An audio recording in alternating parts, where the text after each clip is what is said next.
Hace 70 años, la bomba nuclear cambió nuestra realidad para siempre. Por primera vez en la historia de la humanidad, ahora somos capaces de destruirnos a nosotros mismos como especie. La bomba lo cambió todo. Fue el detonante de la Guerra Fría. En Estados Unidos tenían que estar en alerta máxima. Esta es una alerta del mando aéreo. La bomba provoca algunas de las peores tensiones psicológicas de nuestra historia. Escalada armamentista internacional. Enfrentamientos y momentos críticos. Política, cultura, incluso sexo. Existía una especie de nerviosismo electrizante. ¡Fuego! Se crearon industrias para su fabricación. La energía atómica abre nuevos horizontes. Nuevas cámaras, películas y técnicas diseñadas para fotografiarla. Ahora, gracias a la última tecnología para restaurar las películas originales, podemos ver el increíble poder de este artefacto de otra forma. Una tecnología que cambió la existencia de la humanidad para siempre. La bomba ha desaparecido de la imaginación del público, pero aún sigue ahí. Aún seguimos viviendo bajo su sombra. A todo el mundo le afecta, es imposible esconderse. Es un problema medioambiental, es un problema político, es un problema moral. Es el problema más importante al que nos enfrentamos. La bomba.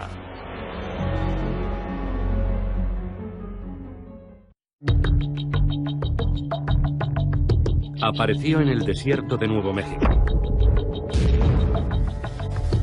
En un lugar que los españoles habían llamado Jornada del Muerto. Aquí, a muchos kilómetros de cualquier lugar, la bomba cobró vida. El punto exacto es inaccesible, oculto en el interior de un campo de tiro militar de 8.000 kilómetros cuadrados. Pero una vez al año y durante unas horas, se abre al público.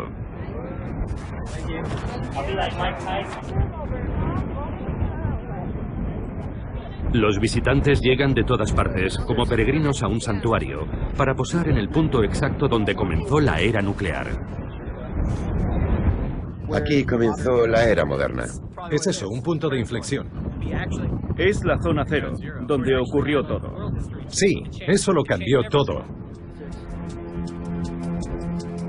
La bomba, que se probó aquí hace 70 años, convirtió la noche en día y colocó al mundo en un camino nuevo y peligroso. Fue el comienzo de más de 1000 explosiones nucleares a lo largo de 5 décadas. Prueba tras prueba, en paisajes desiertos e islas diminutas. Una guerra fría que conduciría al mundo al borde del abismo, produciendo un gigantesco arsenal de bombas, la mayoría de las cuales podrían destruir en un instante una ciudad y mucho más. 60.000 armas nucleares entre Estados Unidos y la Unión Soviética. Si algo hubiera salido mal, las consecuencias habrían sido catastróficas, no solo para una u otra nación, para toda la humanidad. Tan trascendente como el descubrimiento del fuego, la bomba marca una línea divisoria entre todo lo que existió antes y todo lo que llegó después. La guerra nuclear podría ser el fin de la civilización. Fue un cambio milenario en la historia de la humanidad. El mundo estaba amenazado.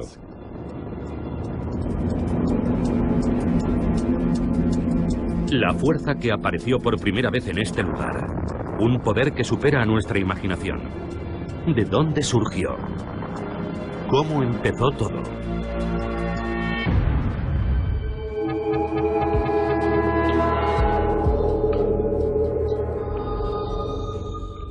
La comprensión sobre el funcionamiento del mundo sufrió una auténtica revolución. Y en 1938 en Alemania, y es importante subrayar en Alemania, tuvo lugar la mayor de todas las revoluciones. En Berlín, dos químicos alemanes, Otto Hahn y Fritz Strassmann, descubren que el uranio bombardeado con neutrones crea una nueva sustancia, el bario. No tienen ni idea de por qué, pero una amiga, la física Lise Meitner, se da cuenta rápidamente.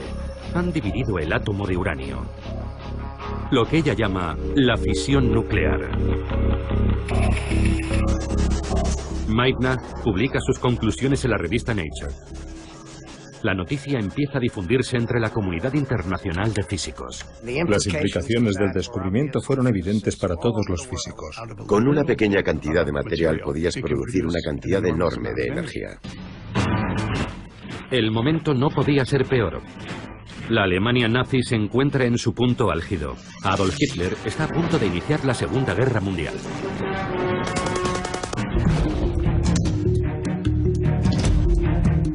Cuando los físicos del mundo entero digieren la noticia de Lise Meitner, lo comprenden. Este descubrimiento, la fisión nuclear, podría decidir el resultado de la guerra.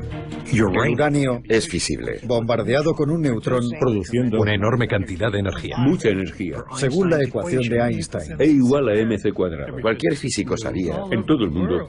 que podía construirse una bomba atómica por los nazis. El descubrimiento se había realizado en Alemania y Alemania tenía muy buenos físicos. Tal vez Hitler esté fabricándola. La amenaza de que Alemania consiguiera la bomba antes era inconcebible. Quizás sea una carrera con los alemanes. De momento, la carrera solo existe en la mente de los científicos. Nadie más entiende el peligro de una bomba que todavía no existe. El físico Leo Szilard está convencido de que la única forma de detener a Hitler es conseguir la bomba antes que él.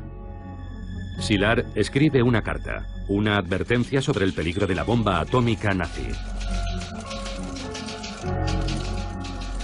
Szilard pensó que la mejor estrategia era conseguir que Einstein, el famoso científico, firmara una carta para el presidente Roosevelt para que se pusieran en marcha. La carta de Szilard y la fama de Einstein logran su objetivo. El presidente Franklin Roosevelt autoriza un proyecto para investigar con uranio.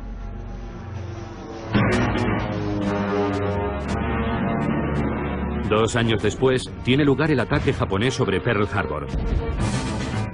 Hitler declara la guerra a Estados Unidos. América lucha en dos guerras, contra Alemania en Europa y contra Japón en el Pacífico. De repente, el programa de investigación sobre el uranio de Roosevelt adquiere una importancia trascendental. Una investigación científica está a punto de convertirse en un programa de urgencia para fabricar la bomba atómica.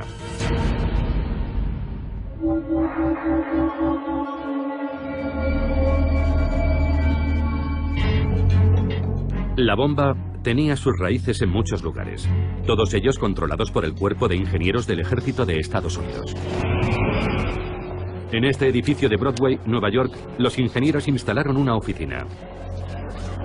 En el piso 18, empezó a tomar forma el mayor proyecto científico gubernamental de la historia. Para mantener su verdadero propósito en secreto, el proyecto es bautizado igual que el distrito en el que está ubicado, Manhattan.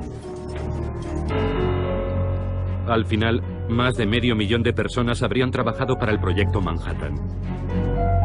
Y todas ellas serían dirigidas por este hombre, Leslie Richard Groves, ingeniero del ejército.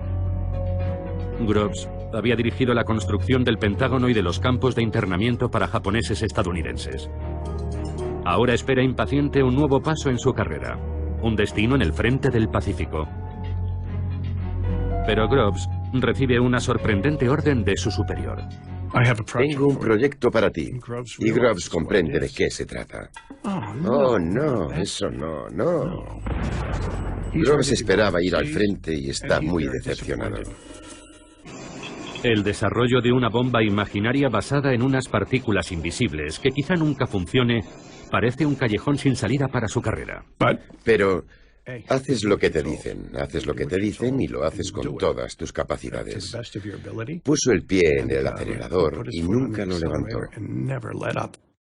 Pero antes negoció un ascenso. Les dijo, tendré que ser general. Los científicos no me respetarán si soy coronel. Y se pone manos a la obra. Viernes, día 1. Compra 1.200 toneladas de mineral de uranio. Sábado. Negocia la calificación especial de máxima prioridad para el proyecto. Lunes. Se reúne con Vannevar Bush, el asesor científico del presidente. Miércoles. Viaja a Tennessee. Compra 56.000 acres de tierra para sus fábricas. Después visita universidades y se reúne con científicos. Columbia, Harold Urey. Universidad de Chicago, Arthur Compton.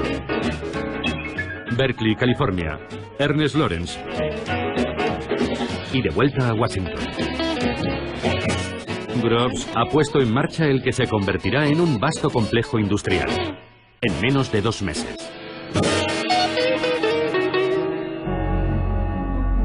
Solo falta una cosa, la bomba. Pasarán años antes de que el combustible de uranio esté listo para la bomba. El combustible de uranio se obtiene en diminutas partículas. Pero cuando esté listo, Groves necesitará un diseño de bomba que funcione. Y para eso, necesita científicos. Ya ha conocido a muchos en Columbia, Chicago, Berkeley. No hay duda de que son muy inteligentes, pero él no los soporta. Él es un militar y se produce un choque de culturas. Groves era un hombre muy inteligente y sabía mucho de muchas cosas, pero casi nada de física. Y también era muy susceptible con la gente que le menospreciaba porque tenía doctorados que él no tenía. Intelectuales. Él piensa que esos tipos viven en las nubes, que no son muy prácticos y que políticamente son, en su gran mayoría, sospechosos. Hablan demasiado. ¿Qué pasa con la seguridad? Todo esto es alto secreto y ellos van chismorreando por todas partes. Tendrá que mantenerlos controlados. Groves necesita un científico con el que pueda trabajar. Alguien capaz de convertir las teorías en una bomba funcional. Y de dirigir un laboratorio. Y de manejar un equipo formado por las mentes más brillantes y caprichosas jamás reunidas en un solo lugar. Desoyendo el consejo de los físicos más veteranos de Estados Unidos, Groves elige a Robert Oppenheimer. ¿Oppenheimer? Oppenheimer dirigía seminarios para graduados de 15 personas, nada más. Ni un puesto de hamburguesas. Carecía de experiencia administrativa. El equipo de seguridad de Groves se oponía a Oppenheimer. Estaban horrorizados. Su mujer es comunista, su hermano es comunista, su cuñada es comunista. Aún así, el sensato general ve algo que le convence en este brillante soñador. Oppenheimer era muy bueno explicando las cosas. Y explicaba todo de una forma tan maravillosa y respetuosa al general Groves, que éste simplemente quedó deslumbrado y pensó, este es mi hombre. Fue una decisión brillante y muy perspicaz. Oppenheimer comprendía mejor que nadie lo que se necesitaba hacer. Y Oppenheimer vio en Groves algo absolutamente esencial. La habilidad de Groves para conseguirle todo lo que deseara. Cualquier persona, cualquier recurso, lo que fuera. El general Leslie Groves y el doctor Robert Oppenheimer, aun siendo completamente opuestos y cada uno de ellos un virtuoso a su manera, juntos estaban hechos para este momento. Estaban muy unidos y ambos vieron en el otro lo que yo llamo su camino a la inmortalidad.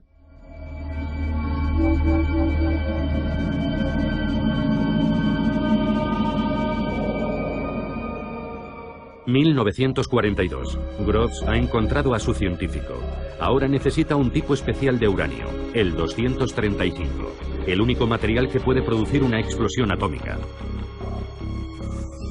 El uranio natural, el uranio 238, no sirve. Y ese es un gran problema. El uranio que se extrae de la Tierra solo contiene un 0,7% de uranio 235. Así que teníamos que separar el U-235 del U-238 y no puedes hacerlo mediante la química porque todo es uranio. Groves construyó un gigantesco complejo en Oak Ridge, Tennessee, para producir U-235. Pero el proceso es desesperadamente lento. Obtener U-235 en cantidades diminutas no es difícil, pero como tienes que hacerlo átomo a átomo, es una enorme tarea. Solo para una bomba se necesitan kilos de uranio. y conseguirlos átomo a átomo llevaría años. Pero el químico Glenn Seaborg encuentra otra opción, el plutonio. Puede producirse más rápidamente que el uranio en un reactor nuclear. Groves ordena construir otro complejo en Hanford, Washington, reactores para producir plutonio. Pero todo eso lleva su tiempo. Y las dos guerras van muy mal. En el Pacífico, los japoneses invaden Filipinas y obligan a 60.000 prisioneros de guerra débiles y hambrientos a caminar 100 kilómetros sin apenas comida y agua.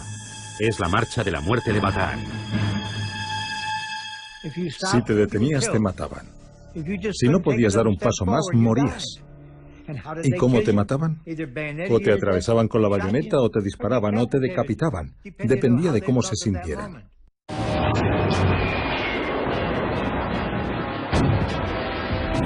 La guerra con Alemania también va mal. Los submarinos alemanes siembran el caos en el Atlántico. Los ejércitos de Hitler ocupan Europa, el norte de África, y están machacando a la Unión Soviética. Y nadie sabe lo cerca que pueden estar los nazis de conseguir la bomba atómica. Groves está obsesionado con una pregunta. ¿Qué traman los alemanes? Los nazis ya han comenzado a cometer atrocidades innombrables. Si Adolf Hitler consigue la bomba, será imparable.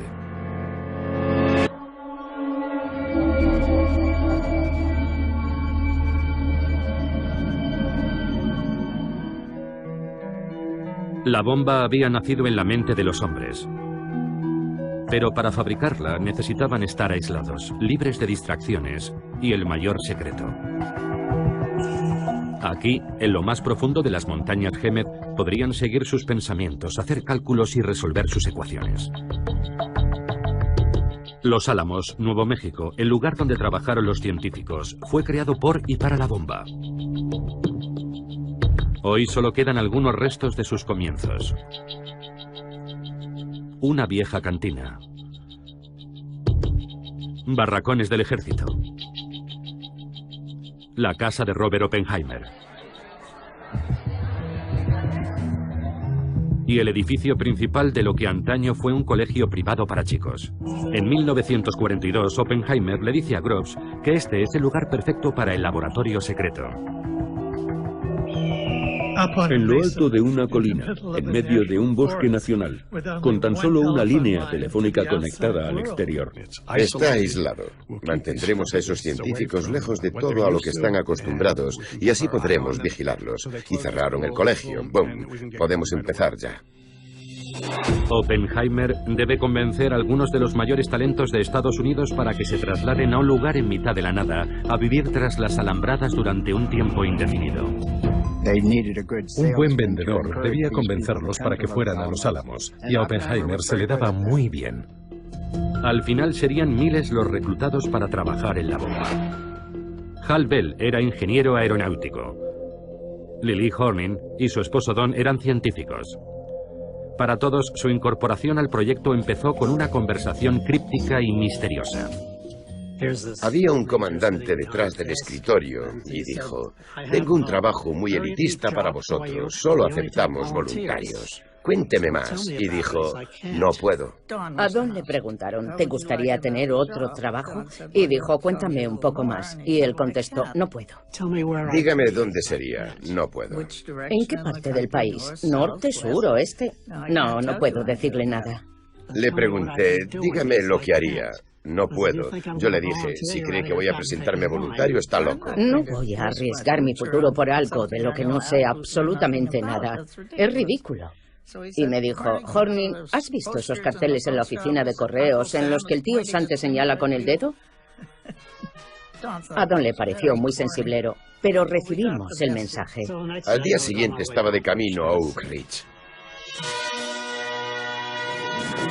Sin embargo, incluso en mitad de una emergencia nacional como aquella, algunos activos son ignorados. Las mujeres de los Álamos llevaban los colegios, las bibliotecas, hacían gran parte de los cálculos, pero aquel era un entorno masculino. Algunas mujeres trabajaban como mecanógrafas y operadoras. Pero entre los más de 400 científicos, menos de 10 eran mujeres. Lily Hornin era una de ellas. ¿Eres rápida escribiendo a máquina? Les dije, yo no escribo a máquina. ¿Y por qué crees que puedes trabajar aquí? Les dije que era licenciada en química con una maestría y un año de experiencia. Al final me ofrecieron un trabajo en el departamento de química. Cogieron a algunas mujeres, pero dejaron muy claro que no estábamos en la primera categoría. La primera lección que recibían era mantener el secreto. Oficialmente, Los Álamos no existe. Se llama Sitio Y, o La Colina. Y la bomba solo es nombrada como el artefacto. Solo necesitas saber lo suficiente para hacer tu trabajo, nada más. Y no hagas preguntas acerca de ninguna otra cosa. Todo era alto secreto, haz lo que te dicen. No me dieron ninguna información preliminar. Ellos sabían perfectamente quién era yo y por qué estaba allí. Y eso era más de lo que yo sabía. Yo apenas sabía nada del proyecto. Había oído algunos rumores acerca de que allí se construían globos, submarinos. No se hablaba de bombas, átomos, uranio. No hablabas de nada. Mi mujer no sabía lo que hacíamos. Oak Ridge, donde se produce el uranio, se había creado prácticamente de la noche a la mañana. Un año antes, esa ciudad solo era una granja. Y de repente había una gran ciudad con 70.000 habitantes, casas, calles. Los Álamos, Nuevo México, estaba mucho más aislado y menos desarrollado. Hugh Brabner, uno de los científicos de Los Álamos, tiene una cámara de cine. Las películas caseras de los Brabner nos ofrecen un valioso testimonio de la vida en Los Álamos. Su valor es extraordinario porque no existen más películas. Es una visión del interior de la instalación más secreta del mundo, en lo más profundo del lejano oeste. Muchas de esas personas procedían de medios urbanos y académicos, y aquí llevaban una vida bastante primitiva. Las condiciones de vida eran muy duras. Podías abrir el grifo y tenías tantas probabilidades de que salieran gusanos como de que saliera agua. Había barro por todas partes durante la estación lluviosa. El lado bueno eran las fiestas y que Oppenheimer era un gran director de laboratorio. Y el ponche estaba animado con alcohol puro de laboratorio. Así que se convirtió en algo muy emocionante. La media de edad es de 25 años. Y todos saben que su trabajo quizás sea lo único que pueda evitar una bomba atómica nazi. Yo llegué a Estados Unidos a los 12 años desde la Alemania de Hitler. Y mi motivación tenía mucho que ver con eso. A todos les dijeron que podían acortar la guerra con sus esfuerzos y era todo lo que necesitaban saber. En la primavera de 1944 ya tienen un diseño. Se parece a un cañón. Una pieza de uranio fisible se dispara contra otra pieza, logrando una masa crítica y la explosión nuclear. Es muy simple, pero no hay combustible suficiente para probarlo. La producción de uranio es tan lenta que se necesitarían años para producir suficiente combustible para una sola bomba. El plutonio puede producirse con mayor rapidez, y esa es la clave para fabricar muchas bombas. El éxito del proyecto depende de que el plutonio funcione. Cuando el físico Emilio Gino Segre obtiene la primera y diminuta muestra de plutonio en Hanford, hace un descubrimiento terrible. Una bomba de plutonio no estallaría, se fundiría. La bomba de plutonio de tipo cañón no funcionaría. Era un desastre. Solo había uranio suficiente para una sola bomba de tipo cañón. Si no podían usar el plutonio, solo habría una bomba. Quizá los 350 millones de dólares iban a perderse porque el plutonio no funcionaría. En aquel momento, Oppenheimer pensó en dimitir de Los Álamos. Es un callejón sin salida. Descartan el diseño tipo cañón de plutonio y vuelven a empezar desde cero. Tras años de trabajo, solo cuentan con una única bomba de uranio. Verano de 1944. Los aliados han invadido Francia, pero el resultado aún es dudoso. Los científicos nazis han creado nuevas y aterradoras armas. El primer caza a reacción del mundo. Un misil de crucero. Y un cohete supersónico. Los nazis podrían estar muy cerca de conseguir la bomba atómica. Trabajaban en ello, pero no sabíamos lo cerca que estaban de conseguirlo. Si la conseguían antes, la guerra estaba perdida. En Los Álamos tienen una posible nueva forma de usar el plutonio. La implosión. Normalmente una explosión es hacia afuera. Esta vez iban a presionar una esfera de plutonio y a comprimirla. Coger una esfera de plutonio y usar explosivos para comprimirla podría ser imposible, pero es su única esperanza. Aquel era el mayor problema en Los Álamos. ¿Cómo hacer que el plutonio funcionara? Reorganizaron el laboratorio creando un programa para la implosión. Para solucionar el problema, traen desde Harvard al químico George Kistiakowsky. Kistiakowsky pasará el resto de 1944 y mucho más tiempo intentando desesperadamente que la implosión funcione. La implosión resulta ser un proceso complejo y desalentador, y Kistiakowsky y su pequeño equipo no logran avanzar. Entonces piden ayuda a los británicos, que envían algunos de sus mejores científicos. Groves quería que fueran investigados por posibles infracciones contra la seguridad. Los británicos dijeron, no es necesario, nosotros nos ocupamos. Entre los recién llegados se cuenta un silencioso y extraño refugiado alemán. Su nombre es Klaus Fuchs. Era un físico muy bueno. Hizo sugerencias interesantes y era muy colaborador. Pero era un tipo raro. Yo me sentía incómoda. Aunque nadie parecía saberlo, además de ser brillante y extraño, Klaus Fuchs es un comunista entregado. Pocos años después, su paso por Los Álamos volvería para atormentar a Groves y a Oppenheimer.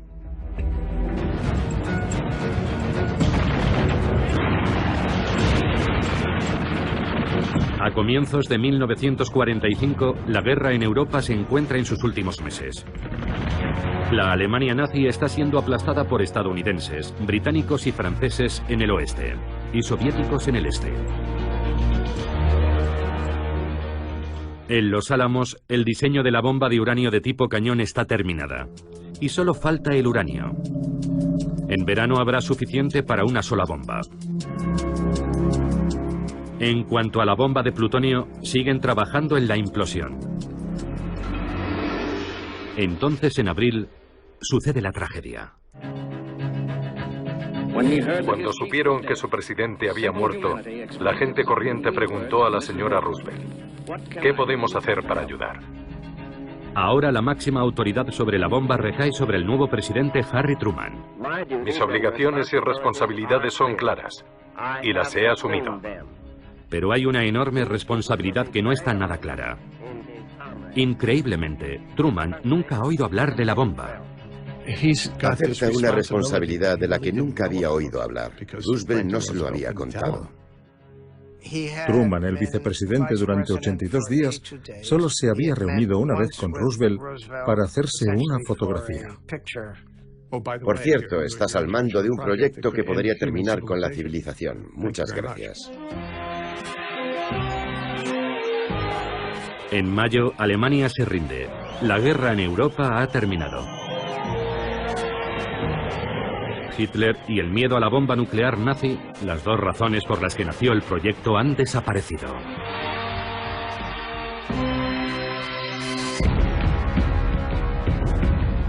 Pero en el Pacífico la guerra contra Japón sigue siendo feroz. El trabajo no había terminado. Yo era un niño de 7 años en aquella primavera de 1945 y recuerdo que seguían muriendo hombres jóvenes cada día. Puede que el temor a Alemania inspirara la carrera nuclear, pero Japón es ahora el único enemigo y por lo tanto el objetivo de la bomba.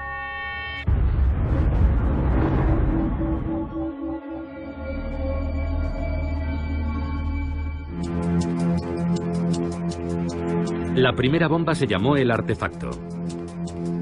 3 años y $2.000 millones después lo conseguían. Una esfera de 2 metros llena de baterías, componentes electrónicos, explosivos, cubierta con cables para detonarla y medir lo que pasaría. En su interior, una esfera de plutonio del tamaño de una naranja, el núcleo. Si funciona, el mundo nunca volverá a ser el mismo. Todo se decide en un ensayo en el desierto de Nuevo México. Nombre en clave Trinity. Julio de 1945. Llevan meses con los preparativos, construyendo caminos, refugios y búnkeres, kilómetros de cables. Es el mayor experimento científico de la historia. Si funciona, será la primera explosión atómica en el mundo. No tienen ni idea de lo que puede pasar. Necesitan medir, registrar, fotografiarlo todo. Niveles de radiación, ondas expansivas, temperaturas, todo se desconoce y debe documentarse.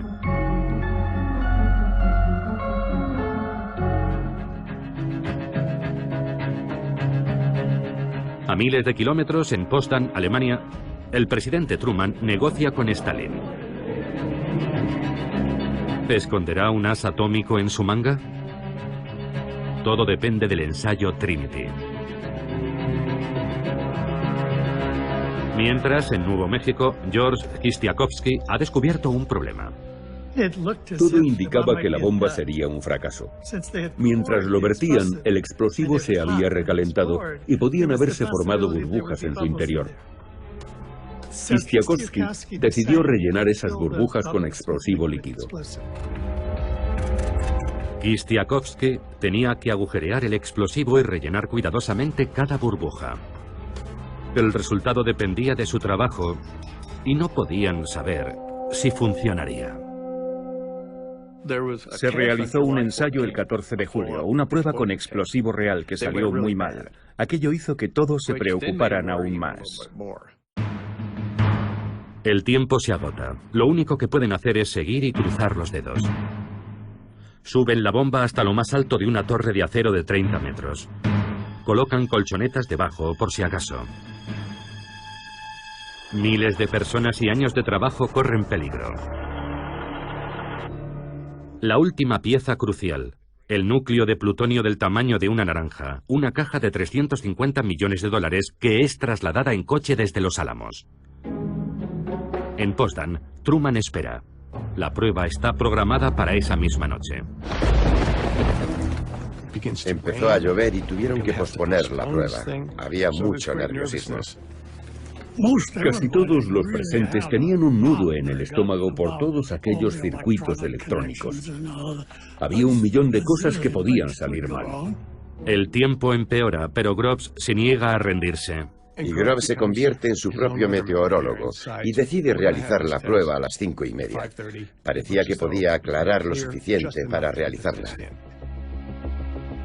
Estaba empezando a amanecer. Oímos la cuenta atrás. 16 de julio de 1945. 3 años.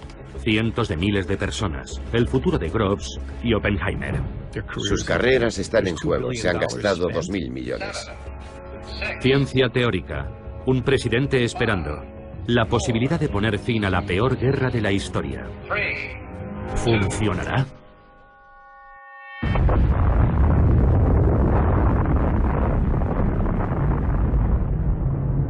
El mundo nunca volverá a ser el mismo.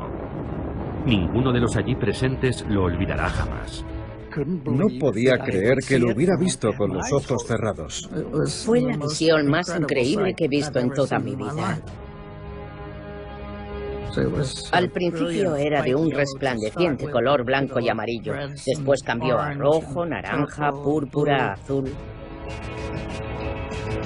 Yo estaba allí de pie con la boca abierta. El ingeniero Jack Abbey había llevado su cámara.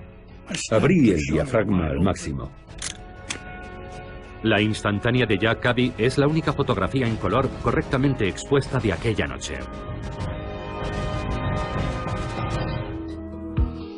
Había comenzado una nueva era. La bomba está a punto de cambiarlo todo. Debo reconocer que no sentí nada especial, salvo una gran alegría porque había sido un gran éxito. Solo mucho después empezamos a pensar más sobre aquello. El artefacto funcionó. Y el plutonio llegaba en abundancia a los Álamos desde los reactores de Hanford. Groves sabe ahora que pueden fabricar bombas de implosión tan rápido como se produzca plutonio. En Potsdam, Truman recibe la noticia. ¿Qué hacemos con los rusos ahora? ¿Se lo decimos? ¿Qué va a pasar después de la guerra? Truman le dice a Stalin que Estados Unidos tiene una nueva y poderosa arma. Stalin apenas se inmuta, porque ya lo sabe. Klaus Fuchs se lo ha ido contando todo a los soviéticos. Stalin y sus colaboradores más próximos estaban muy bien informados sobre los progresos del proyecto Manhattan. Y en parte por eso, en Potsdam, Stalin se limitó a mirarlos y no dijo nada. De regreso en Estados Unidos con la bomba convertida en realidad, algunos científicos comienzan a tener dudas acerca de su utilización. Leo Szilard, quien había alertado sobre la bomba nazi, envía una petición al presidente pidiéndole que piense en las implicaciones morales. Creo que los científicos estaban divididos a partes iguales, a favor y en contra de la bomba. A los científicos también les preocupa que el empleo de armas nucleares pueda poner a Estados Unidos en peligro después de la guerra, alentando a Stalin a fabricar su propia bomba. Pensaban que si se usaba la bomba podría precipitarse una carrera armamentista nuclear con los soviéticos. Algunos científicos piden que se haga una demostración con la bomba para dar a los japoneses la oportunidad de rendirse. Pero para los japoneses, la rendición no parece ser una opción. Al contrario, envían a sus kamikazes contra los barcos estadounidenses. Batalla tras batalla, sus soldados prefieren inmolarse antes que ser capturados.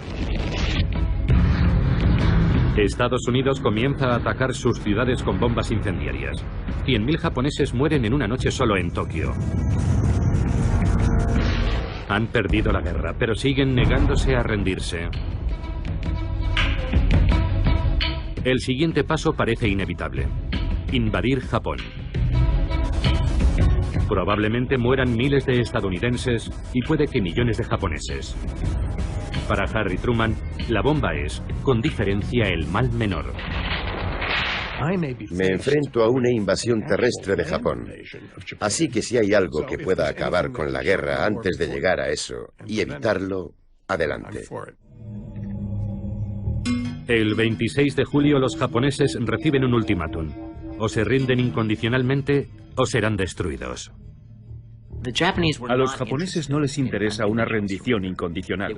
Quieren que su emperador siga en el poder. Quieren dirigir sus propios procesos por crímenes de guerra. No quieren que Estados Unidos ocupe su territorio. Los japoneses rechazan el ultimátum. Es entonces cuando todas las piezas comienzan a encajar. Unos líderes japoneses incapaces de detenerse. Un proyecto de $2.000 millones en la carrera por fabricar la bomba atómica. Y un presidente enfrentado a una guerra terrible que ve una alternativa.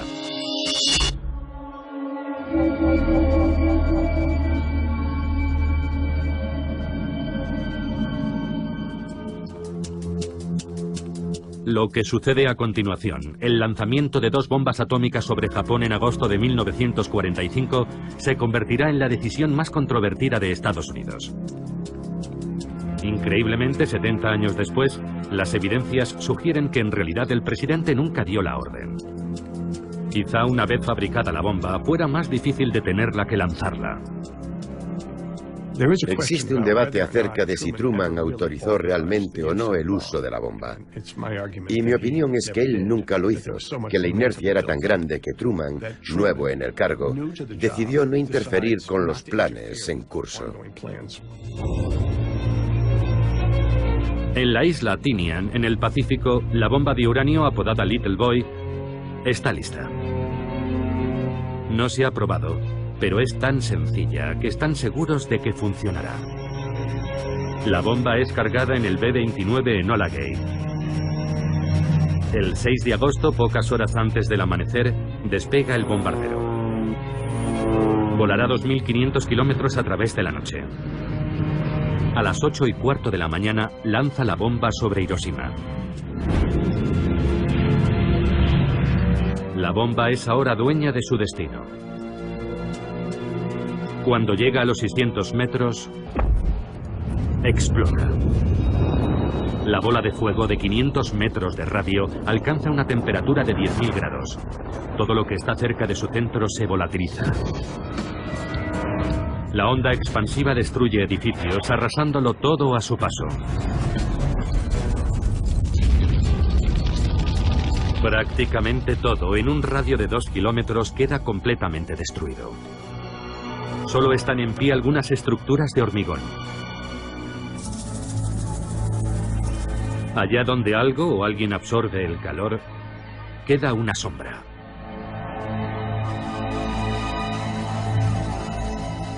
Como mínimo murieron 80.000 personas.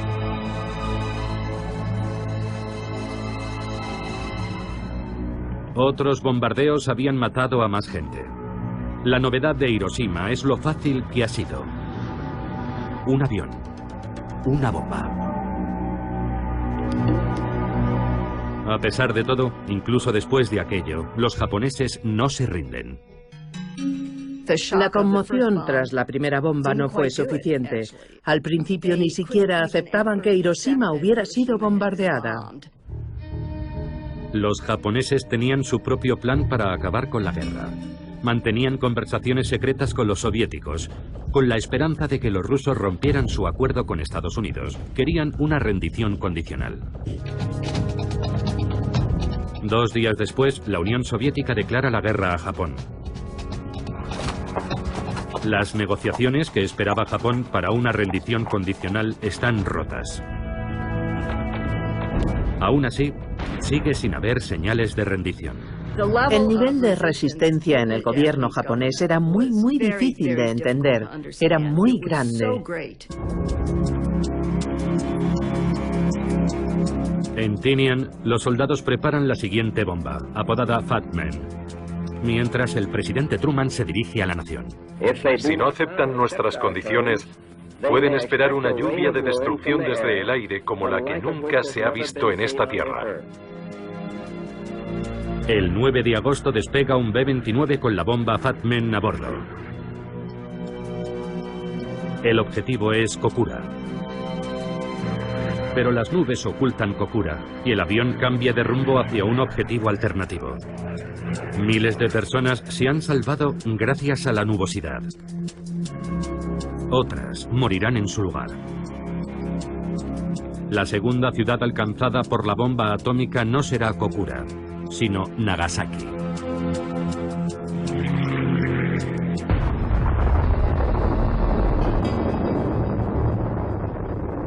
Muy cerca, en el campo de prisioneros 17, Lester Tenney ve la explosión. Vimos elevarse una nube gigantesca. Fue algo extraordinario. Era como si tuviera un pedestal. No teníamos ni idea de lo que era.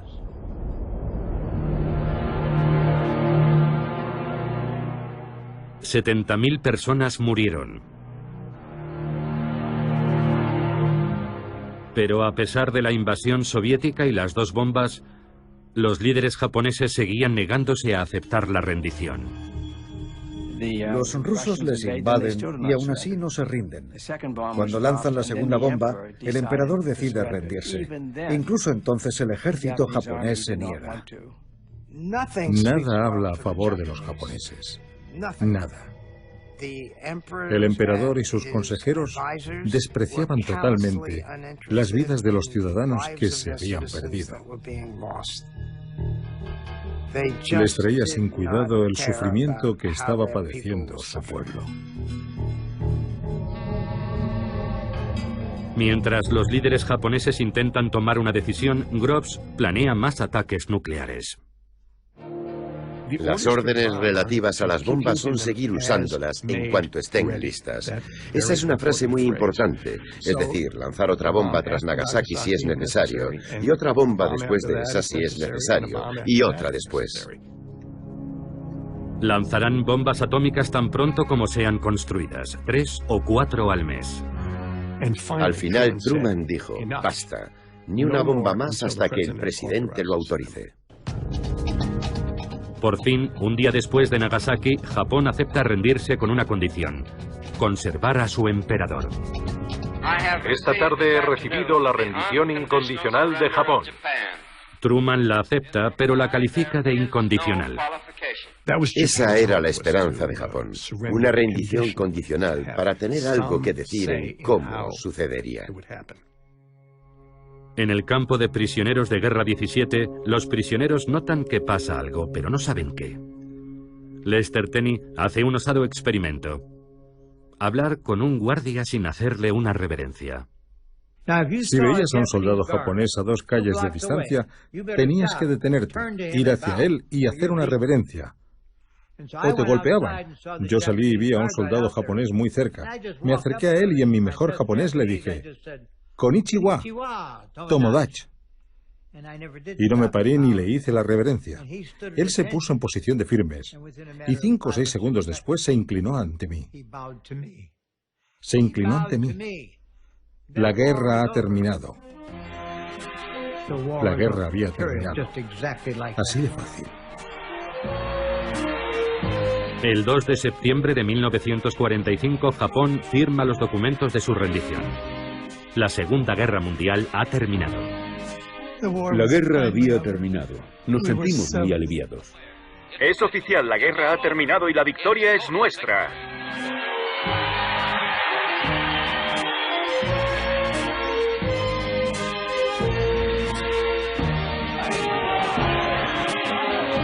Es la hora de las celebraciones, y no solo por el final de la guerra, también por la nueva y extraordinaria bomba que ayudó a ganarla.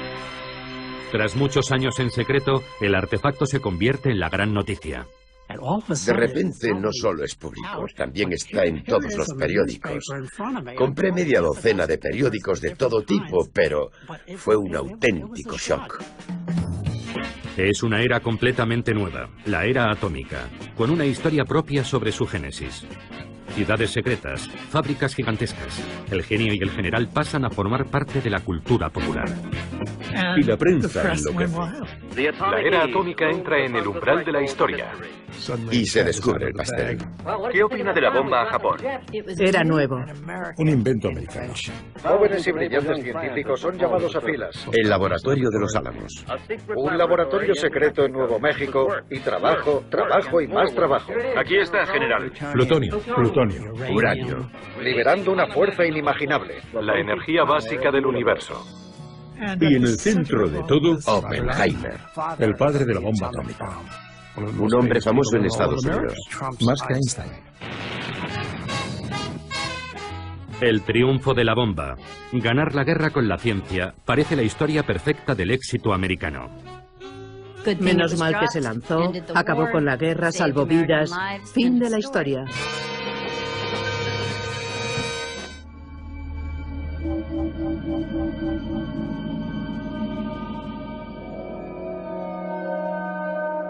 La bomba parecía haber encontrado la respuesta a cómo acabar con la guerra, pero también había planteado nuevos interrogantes. La primera pregunta fue, ¿cuándo conseguirán los soviéticos una bomba? ¿Cuándo tendrán su bomba? A los que alertaron sobre el peligro de que Hitler fabricara la bomba, les preocupaba una carrera armamentista nuclear entre Estados Unidos y la Unión Soviética para fabricar las bombas más grandes y potentes. Pero era demasiado tarde. La carrera había comenzado cuando Stalin vio las fotografías de Hiroshima. De repente el proyecto sobre el papel se convirtió en realidad y las posibilidades destructivas de la bomba habían quedado claras. Los soviéticos se sentían muy vulnerables y aquello espoleó a Stalin.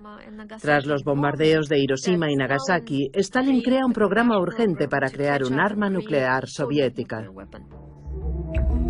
Los soviéticos tienen una inapreciable ventaja gracias al espionaje. No uno, sino 2 científicos de los Álamos eran espías. Klaus Fuchs, que era alemán, y otro estadounidense, Ted Hall, un estudiante de posgrado en Harvard. Disponer de 2 fuentes independientes en el interior de los Álamos fue un éxito increíble de su espionaje. Imaginemos cuando Apple estaba diseñando el iPhone y que los competidores de Apple tuvieran dos personas en la sala con Steve Jobs, observando el trabajo de Steve Jobs, intentando resolver los diferentes problemas y errores. No necesitarían cometer los errores de Jobs. Eso es lo que hace a Fuchs y Hall tan valiosos y extraordinarios en la historia del espionaje y en la historia de la ciencia. En Estados Unidos, nadie sabe lo cerca que están los soviéticos de conseguir la bomba.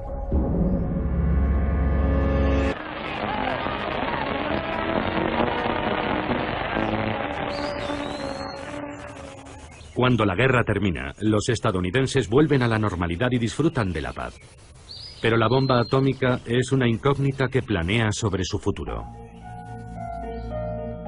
El proyecto Manhattan sigue operativo. ¿Qué hacemos con la bomba? ¿Cuántas tenemos? ¿Cuántas más fabricamos? En Nuevo México, los científicos esperan impacientes el momento de regresar a sus hogares y universidades. Había profesores jóvenes que tenían buenos trabajos y también había estudiantes que aún no habían terminado sus estudios.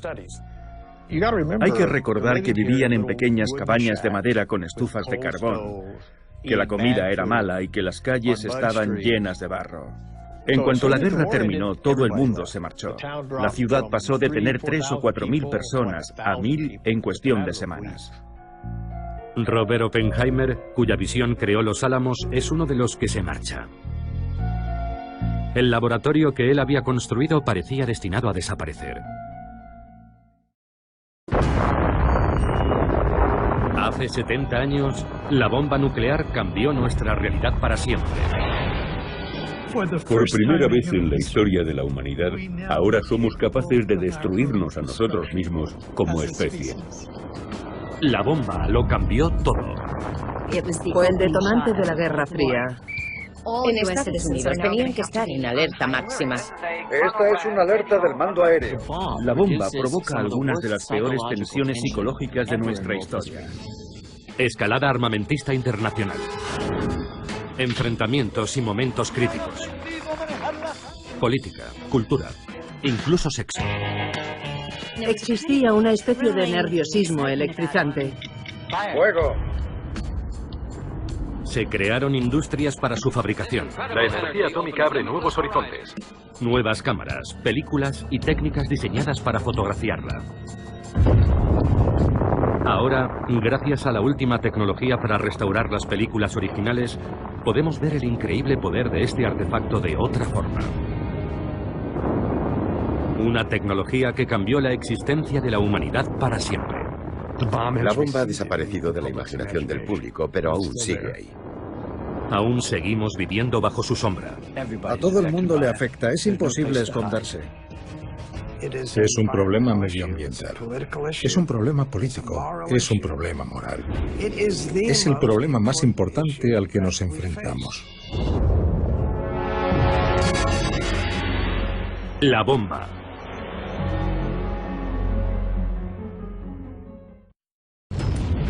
En el verano de 1945, Trinity, Hiroshima y Nagasaki abrieron la puerta a una nueva era. Pero no sería hasta un año después, en el verano de 1946, cuando un hecho crucial decidiría el futuro de la bomba. Estamos aquí para escoger entre los vivos y los muertos. En junio, en las Naciones Unidas, Estados Unidos ofrece al mundo un plan para deshacerse de la bomba atómica. 1. La fabricación de bombas atómicas debe detenerse. 2. Todas las bombas existentes serán destruidas en cuanto se firme el tratado. Estados Unidos renunciará a sus bombas atómicas si el resto de los países se compromete a no construirlas y aceptan las inspecciones. Es lo que se conocerá como confiar pero verificar. Los soviéticos se niegan a aceptar nada a menos que Estados Unidos desmantele su arsenal. La batalla para salvar a la humanidad de su propia destrucción sigue detenida. Es más tarde de lo que pensamos y aún no hay un acuerdo. El debate prosigue. En junio de 1946, la carrera armamentista nuclear está a punto de explotar. El tiempo se mide en segundos. 5, 4, 3, 2, 1... ¡Fuego! Pocas semanas después, una bomba atómica envía al fondo del océano a una gran flota de buques de guerra. Hoy, esos barcos siguen en el mismo lugar en el que se hundieron, en el atolón de Bikini. Allí, en julio de 1946, por primera vez, el público está invitado a presenciar una explosión atómica. El ejército estadounidense descubrirá su vulnerabilidad ante su propia bomba. El futuro de los Álamos quedará garantizado.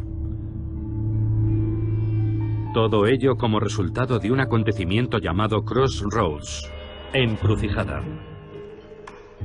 Crossroads es la idea de este hombre. Louis Strauss, o Strauss, como le gustaba que le llamaran. Una figura curiosa, un vendedor de zapatos que se había hecho muy rico. Era almirante de la Armada, aunque nunca había pisado un barco. Un político extremadamente ambicioso. Strauss está preocupado por la Armada. ¿Cómo afectará la bomba atómica a su futuro? ¿Qué teníamos en el país? Teníamos al ejército y a la marina. ¿Qué significa la bomba para ellos? Es lo que hay que tener, el arma decisiva. Todos la quieren. Pero solo la tiene la Fuerza Aérea, que en 1946 sigue formando parte del ejército. Para la gente la Armada estaba obsoleta y la Fuerza Aérea controlaría cómo se ganan las guerras. El argumento en la Marina durante la Guerra Fría era: la Unión Soviética es nuestro adversario, el ejército es nuestro enemigo. Louis Strauss cree tener la respuesta para el problema de la Marina. Un ensayo nuclear para demostrar que los buques de la Armada pueden sobrevivir a las bombas atómicas. La Operación Crossroads. Una especie de competición entre la Marina y el ejército. Los bombarderos de la Fuerza Aérea intentarían hundir los buques de la Marina. La primera baja en esta contienda es Leslie Groves. La Marina, no Groves, estará al mando de la Operación Crossroads. Harán la prueba en mitad del Océano Pacífico, en la pequeña isla de Bikini. La Marina desaloja a los habitantes y reúne a la flota que hará de blanco. 90 barcos capturados a alemanes y japoneses y excedentes de Estados Unidos serán bombardeados. Habrá 3 explosiones: Able, Baker y Charlie, una aérea y 2 submarinas. Crossroads es una operación gigantesca. $100 millones, 42.000 hombres y 240 barcos, sin contar los barcos Diana, instrumentos, cámaras y más cámaras. Películas, kilómetros y kilómetros de película. Animales para que los médicos puedan estudiar los efectos de la bomba en seres vivos, y reporteros de todo el mundo. Una demostración, un espectáculo.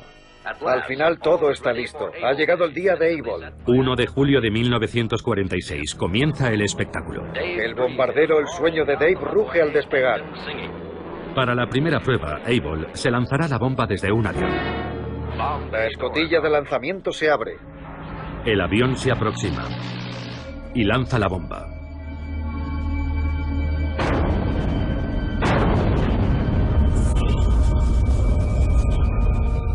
Se produce una miríada de efectos majestuosos, deslumbrantes, imponentes, que solo las cámaras registran con detalle. La bomba, el mismo modelo que Fat Man, lanzada sobre Nagasaki, tiene una potencia equivalente a 20.000 toneladas de TNT. B-17 no tripulados, dirigidos por control remoto, se aproximan al hongo nuclear para hacer mediciones.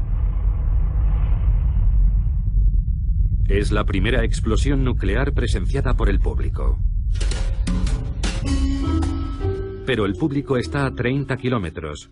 Y tras semejante demostración... El tamaño de la explosión ha sido un poco decepcionante.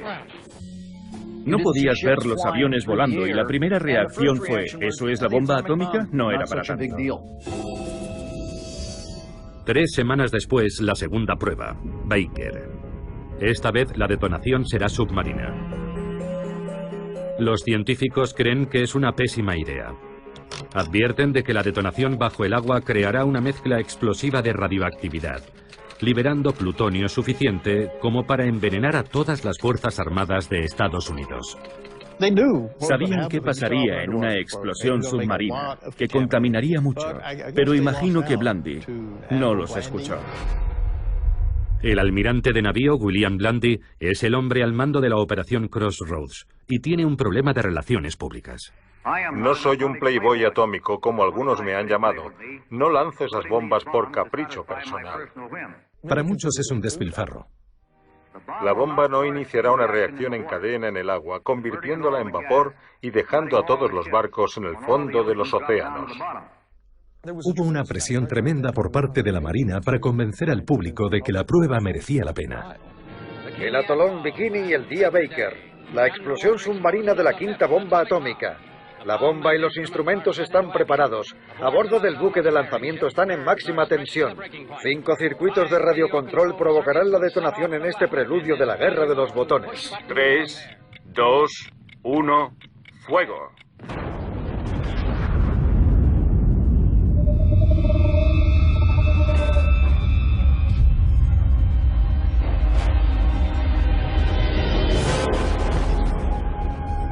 La onda expansiva submarina es claramente visible. Solo en el primer segundo se elevan en el aire 2 millones de toneladas de agua marina. En su ascenso, el agua crea una columna de casi 1 kilómetro de altura. Después, vuelve a caer. El agua que cae del cielo provoca un muro similar a la nube de agua que se crea en la base de una catarata. La avalancha de casi 300 metros de altura cubre por completo los barcos Diana. Nadie había visto nunca nada parecido. La potencia brutal y la magnitud de una bomba atómica. Pero hasta ese momento, los resultados parecen muy buenos para la Marina. 75 buques han sobrevivido, hundiéndose menos de 20. La Armada sentía que había superado la prueba y Blandy dijo, la Armada puede resistir la bomba atómica. La Armada planea llevar marineros a los barcos y regresar triunfalmente con ellos a Estados Unidos. Pero hay un problema. Al principio los daños parecían escasos, pero luego la historia cambió. La ola de 300 metros que había empapado los barcos era altamente radiactiva. Los barcos están contaminados. Los contadores repiquetean violentamente. La zona está llena de mortíferos rayos gamma, neutrones y otros rayos letales, y no existe protección contra el terrible asesino invisible. Al principio, la Marina simplemente no puede creerlo.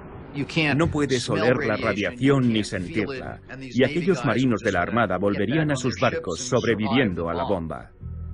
No tienen ni idea de qué hacer a continuación. La ignorancia era absoluta. No existía ningún plan real de descontaminación. Intentan limpiar los barcos con agua marina a presión. El problema es que esa agua marina es extremadamente radiactiva. Y cuando los marineros vuelven para cambiarse de ropa, contaminan sus propios barcos. Stafford Warren, doctor de la Marina y oficial al mando de la protección radiológica, intenta cancelar la operación. Stafford Warren no quiere que los marines vuelvan a los barcos, pero es muy duro enfrentarse a toda la Marina de Estados Unidos. Desesperado, Warren saca un pez de la laguna y lo coloca encima de un trozo de película fotográfica. El pez es tan radiactivo que él solo vela la película. La luz es por la exposición de la película a la radiación. Finalmente, el almirante Blandy y la Marina se convencen. La operación Crossroads se suspende. Fue el primer desastre nuclear de la Tierra. Solo 9 barcos pudieron ser descontaminados con éxito. El resto fueron remolcados y hundidos deliberadamente.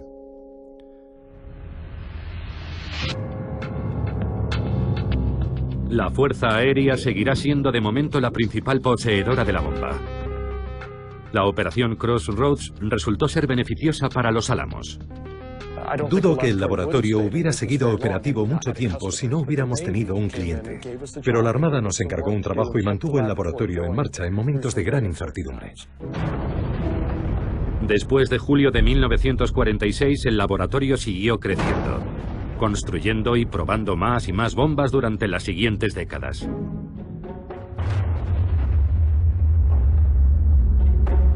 Crossroads también se convirtió en parte de la cultura popular.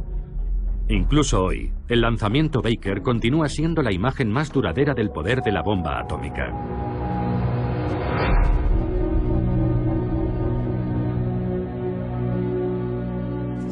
Pocas semanas después de la segunda bomba de Crossroads, un acontecimiento inesperado daría a los estadounidenses una visión mucho más oscura de la bomba. Por primera vez, se abre un gran debate público sobre su utilización. El 31 de agosto aparece el último número de la revista The New Yorker. En su portada, una optimista visión de un día de verano en Central Park. En su interior, un retrato muy diferente de otra ciudad, un día de verano. Un solo artículo ocupa todo el número, un reportaje de John Hersey sobre la experiencia de los habitantes de Hiroshima, contada a través de los testimonios de 6 supervivientes. Uno es un sacerdote católico, otra es la viuda de un sastre. Un par de ellos son médicos, son personas con las que un americano puede identificarse. El número especial se agota en pocas horas. Hiroshima por John Hersey. Este sorprendente reportaje en la revista The New Yorker ha conmovido a los americanos. Emisoras de Inglaterra, Canadá, Australia y Estados Unidos se saltan su programación y emiten lecturas dramatizadas. Esta crónica del sufrimiento y la destrucción no es una defensa del enemigo, es una advertencia. Lo que les pasó a los habitantes de Hiroshima hace un año podría suceder de nuevo en cualquier parte. Capítulo 1. Un resplandor silencioso. Exactamente a las 8:15 de la mañana. Nadie había visto nunca las consecuencias de una bomba nuclear, y el conocimiento de lo que aquello había significado no se comprendió realmente hasta mucho tiempo después. En agosto de 1946, un año después de Hiroshima, un ensayo ofrece al mundo una perspectiva completamente nueva sobre la bomba. Las consecuencias son enormes. El libro hace que la gente comience a replantearse su opinión sobre las bombas nucleares. Pero las armas nucleares son ahora el elemento clave para la seguridad del país. Truman y sus asesores empiezan a pensar que el armamento nuclear puede ser la base de la diplomacia. Al exsecretario de Guerra, Henry Stimson, le preocupa que los estadounidenses comiencen a oponerse a las armas nucleares. Y escribe una respuesta al reportaje de The New Yorker justificando el uso de la bomba. Cuenta que había 2 opciones, usar la bomba o invadir Japón. Y ese es un planteamiento falso. Había otras alternativas, tanto a la bomba como a la invasión. ¿Se habría rendido Japón si no se hubiera usado la bomba atómica? Es imposible contestar. No se puede reescribir la historia. Si Truman no hubiera usado la bomba, ¿por qué no lo hizo? ¿Mi hijo murió porque tú no usaste la bomba? Un avión americano ha lanzado hoy en tierra... El debate ha continuado hasta hoy. La única certeza es que la vida en la era atómica resultó ser mucho más complicada de lo que se creía cuando apareció la primera bomba atómica.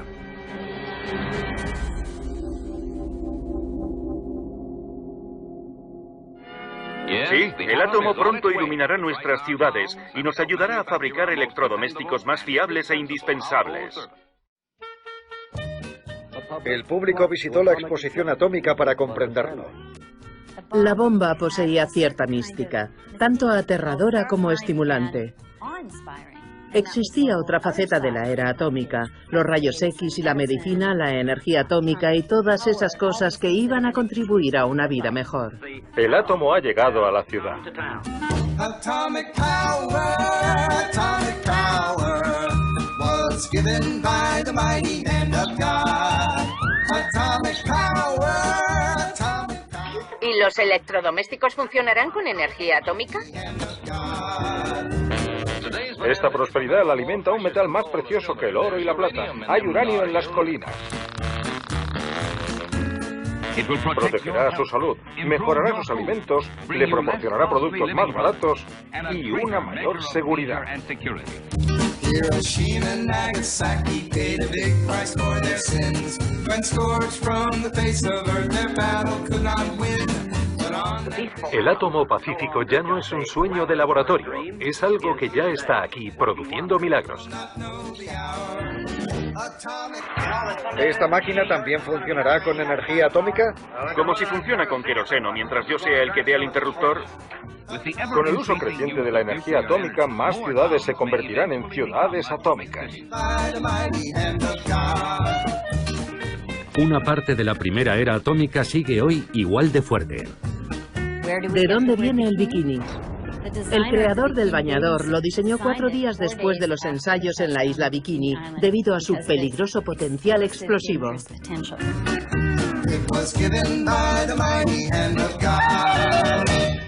Mientras el país se adapta a la vida en la era atómica, los científicos de la primera ciudad atómica trabajan en la actualización del artefacto que supuso el comienzo de todo. Todas las bombas estadounidenses seguían manteniendo el diseño original de la primera bomba de implosión probada en Trinity y lanzada sobre Nagasaki, Fat Man. Muy pocos imaginan lo rudimentaria que era en realidad. Era un proyecto de feria de ciencias. No se producía en serie, estaba hecha a mano. Los artesanos ensamblaban las piezas, tardaban una semana en construirla.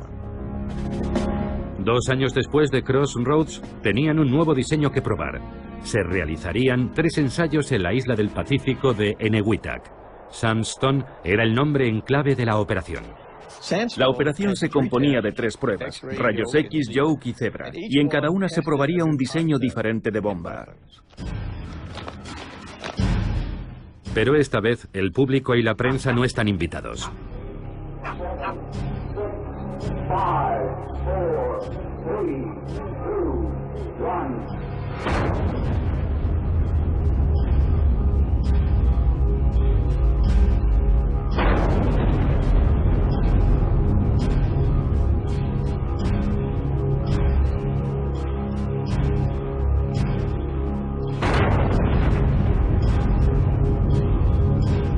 Sandstone es el final de una era. En enero de 1947, la bomba pasa a estar bajo el control de la autoridad civil, gestionada por la Comisión de la Energía Atómica, CEA. Enseguida sustituirán la bomba artesanal Fat Man por un nuevo modelo, la primera bomba atómica fabricada en serie.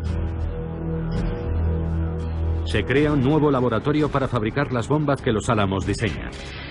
Es el comienzo del complejo armamentístico nuclear estadounidense, un gigante industrial que va a dirigir la fabricación de bombas y los ensayos nucleares durante décadas, a través de las diferentes administraciones y hasta el final de la Guerra Fría.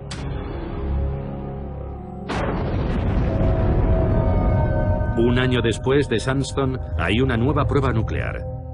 Pero esta vez no es en Bikini, en Enewetak o en Nuevo México. Es en Kazajistán. Ante la inmensa sorpresa de todos, la Unión Soviética probó su primera bomba atómica, y el equilibrio de fuerzas cambió de forma repentina y radical. Probar la bomba atómica en la Unión Soviética era muy importante. Era una cuestión de equilibrio. Si tienes esa posibilidad, te sientes mucho más seguro. Psicológicamente nos pusimos al mismo nivel que Estados Unidos. Estados Unidos ya no podía darnos órdenes. Si el poder del átomo había sido un regalo de Dios a Estados Unidos, ahora también se lo había dado a sus enemigos. Para Estados Unidos fue un momento aterrador. ¿Cómo debía responder al hecho de que la Unión Soviética tuviera también la bomba atómica? Necesitábamos un salto cualitativo para dejar atrás a los soviéticos y seguir por delante de ellos. Algunos piensan que la respuesta es la fusión de hidrógeno, la misma energía que se produce en el Sol. Una bomba de hidrógeno o bomba termonuclear sería mucho más potente que una bomba atómica. No existe ningún límite teórico para la potencia de la bomba que puedes hacer. El principal defensor de la bomba de hidrógeno es el físico Edward Teller. Teller es bastante vanidoso, y con razón, porque es un tipo muy inteligente.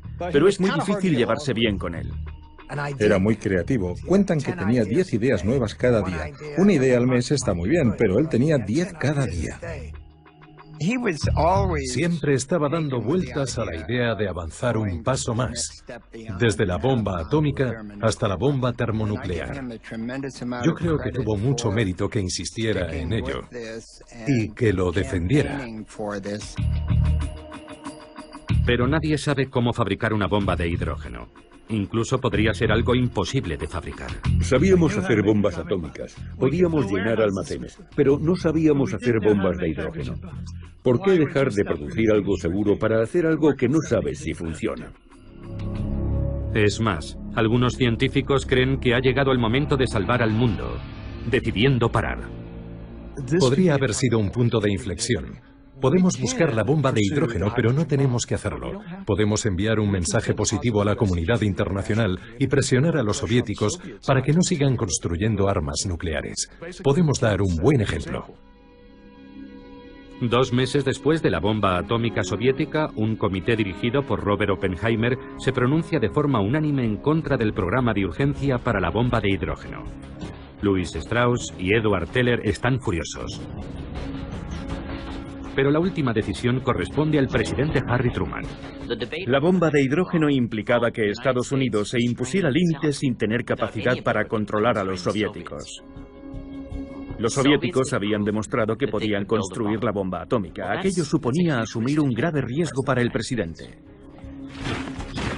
Los soviéticos parecían decididos a expandirse. Ya controlaban el este de Europa. En 1948 aíslan el oeste de Berlín intentando hacerse con el control. Para Harry Truman, la respuesta es obvia. La contención. Contener a la Unión Soviética, impedir su expansión, impedir que crezca o que consiga más influencia, porque si no lo hacemos avanzarán y avanzarán hasta que los tengamos en nuestras cocinas. Tenemos que avanzar en nuestro trabajo con otros países y reforzar nuestras defensas comunes. Nos une nuestro odio a la esclavitud comunista. A finales de enero de 1950, Truman anuncia que Estados Unidos fabricará la bomba de hidrógeno. Truman decide responder con un arma más potente y destructiva. Es el comienzo de la carrera armamentista. Es el comienzo de una escalada que durará décadas. Pocos días después de que Truman aprobara la bomba H, el físico Klaus Fuchs, que había trabajado en Los Álamos, es detenido por espionaje. Se sugiere que el sistema tiene filtraciones y hay que tapar esas fugas. Fue una conmoción. Era uno de los principales acontecimientos que condujeron a la era del macartismo y del peligro rojo.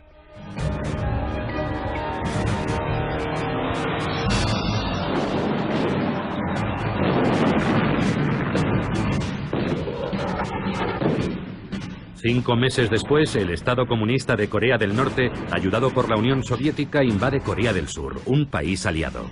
En 2 días los tanques llegarán a Seúl, la capital del país. La Guerra Fría no fue tan fría, fue muy caliente desde el principio. En todas partes se libraban guerras subsidiarias entre Estados Unidos y la Unión Soviética. Cuando la guerra de Corea se complica, Estados Unidos empieza a prepararse para usar la bomba atómica, pero muy pronto descubre un problema. Corea es un país montañoso y existía la preocupación de que las bombas no fueran muy efectivas. Si usábamos la bomba, su capacidad disuasoria podría disminuir ante los ojos de la Unión Soviética. Por eso no se usó en Corea.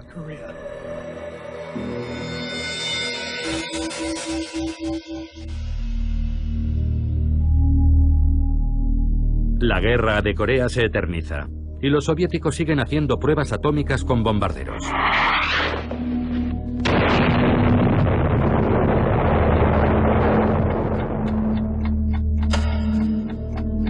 Algunos científicos atómicos crearon un símbolo para mostrar lo cerca que estaba el mundo de una catástrofe nuclear, el reloj del apocalipsis. Al principio, la aguja se colocó a 7 minutos de la medianoche. Pero con la carrera armamentista nuclear acelerándose, se vuelve a colocar a 3 minutos de la medianoche. 3 minutos para el desastre global. Con la amenaza de los bombarderos soviéticos cargados de bombas atómicas, los americanos tienen que acostumbrarse a la nueva realidad. Pueden atacarnos en nuestra propia casa. La línea del frente es el jardín de tu casa. Tienes que saber cuidar de ti mismo. ¿Y cómo se hace?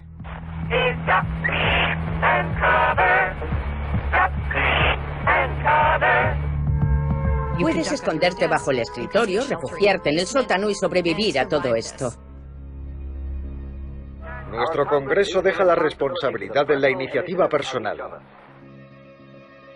El gobierno hace pruebas para saber qué le ocurriría al americano medio. Comencemos con los refugios. Podría salvarnos la vida si estamos lo bastante lejos de la zona cero.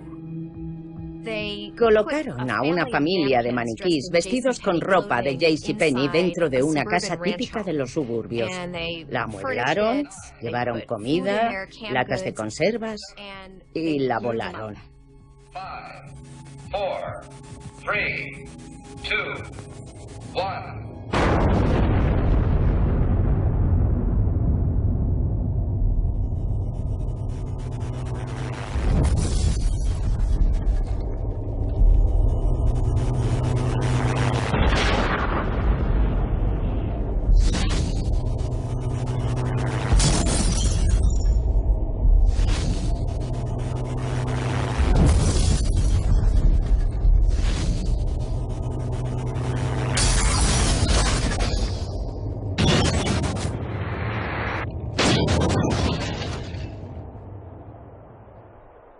De hecho, los maniquís terminaron desmembrados de las formas más variadas.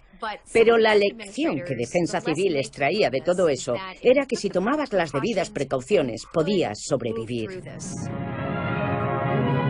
Pero solo si haces lo correcto. Una casa descuidada es una casa que podría estar condenada en la era atómica.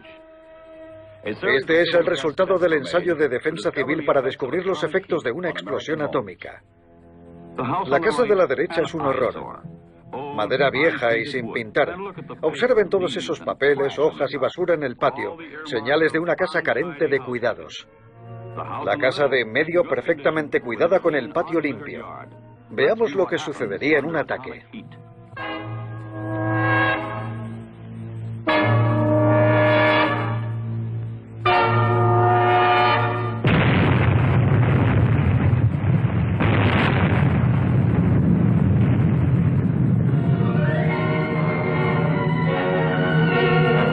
La casa de la derecha es la primera en arder.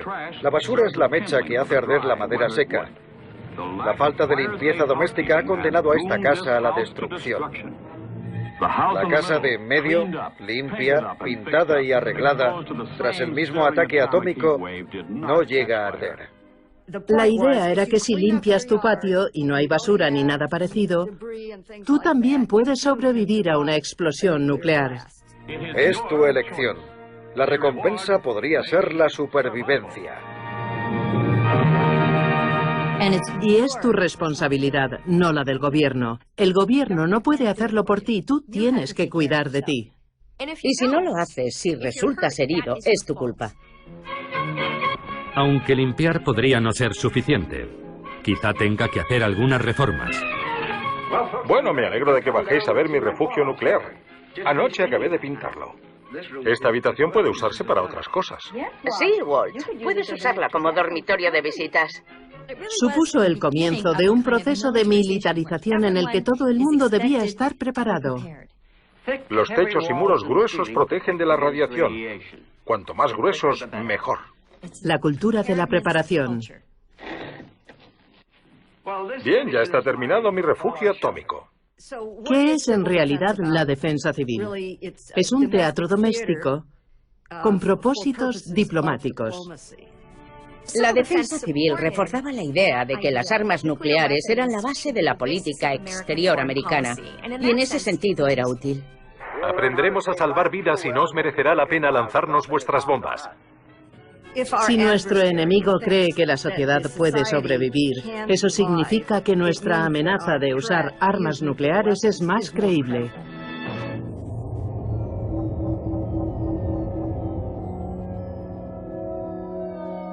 Mientras el gobierno intenta convencer al público de que es posible sobrevivir a la guerra nuclear, en el Pacífico los científicos se disponen a probar el primer prototipo de lo que Edward Teller llama la superbomba, la bomba de hidrógeno. La prueba es secreta, pero se graba una película ahora desclasificada. Si todo sale según lo planeado, muy pronto veremos la mayor explosión jamás vista sobre la faz de la Tierra. El artefacto es más un proyecto de feria de ciencia que un arma, y menos una bomba que un edificio. El combustible, hidrógeno líquido, tiene que enfriarse a 400 grados bajo cero, por lo que parte de la bomba es una planta de refrigeración. Todo el complejo pesa más de 70 toneladas, y todo para demostrar que el concepto termonuclear funciona. Esta es la primera prueba a escala real de una bomba de hidrógeno. Si la reacción se produce, entraremos en la era termonuclear. 30 segundos para el lanzamiento. Colóquense las gafas protectoras o gírense. No se quiten las gafas ni miran hasta 10 segundos después del primer fogonazo.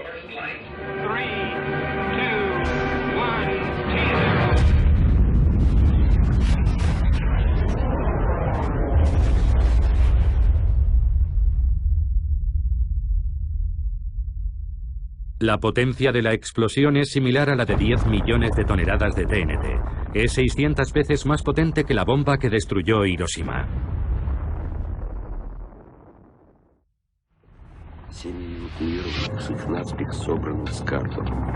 Nueve meses después, los soviéticos detonan su primera bomba de hidrógeno.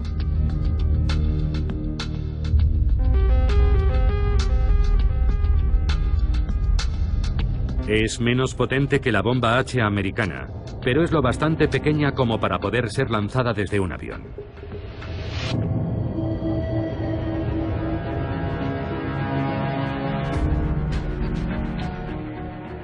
La Unión Soviética ha reforzado su control sobre el este de Europa. Ha conseguido la bomba atómica, apoya la guerra en Corea y ahora dispone de una bomba de hidrógeno transportable. Estados Unidos, en plena campaña del Terror Rojo, lanza una cruzada para erradicar a quien se pueda culpar del éxito comunista.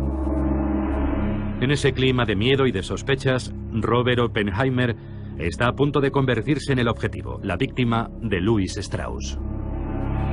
Strauss es horrible, una persona horrible. Es uno de los malvados de esta historia. Strauss solo busca la forma de atacar a Oppenheimer, de humillarlo. Strauss nunca perdonó a Oppenheimer que se opusiera al programa de urgencia para desarrollar la bomba de hidrógeno. Cuando el presidente Eisenhower nombró a Strauss presidente de la Comisión de Energía Atómica, Strauss pudo vengarse. Lo que hizo al tomar posesión fue iniciar un proceso para privar a Oppenheimer de su autorización de seguridad. La comisión convoca una vista. Strauss elige a los jueces y al fiscal y les proporciona informes secretos sobre Oppenheimer que se remontan a los años 30 y recurre al FBI. El FBI intervino el teléfono de Oppenheimer y el teléfono de su abogado, y Strauss pasaba toda esa información al fiscal. Es una farsa de juicio. Investigaron toda su vida paso a paso, error tras error. Algunos lo defienden, otros le atacan. Las mujeres de su vida, su pasado comunista. Y Oppenheimer se encogía, encogía y encogía sentado en aquel duro banquillo, en aquella audiencia de seguridad. El momento de la verdad llega cuando le preguntan a Edward Teller, ¿cree que Oppenheimer es un riesgo para la seguridad? Y Teller, muy inteligentemente, no dijo sí, lo creo. Lo que dijo fue, me sentiría mucho más seguro si el gobierno nunca más volviera a pedir consejo a Oppenheimer. Y aquello fue el tiro de gracia.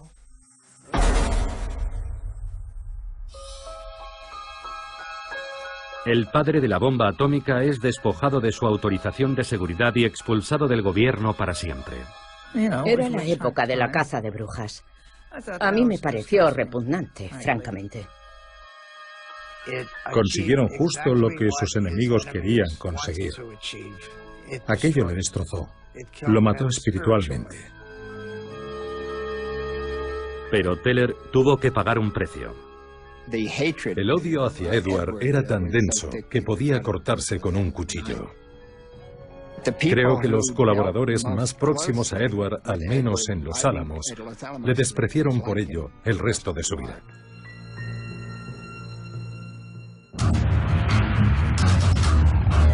Mientras perseguía a Oppenheimer, en el Pacífico, la CEA realiza otra prueba. La primera bomba H móvil americana. Si funcionaba, sería un arma termonuclear arrojable.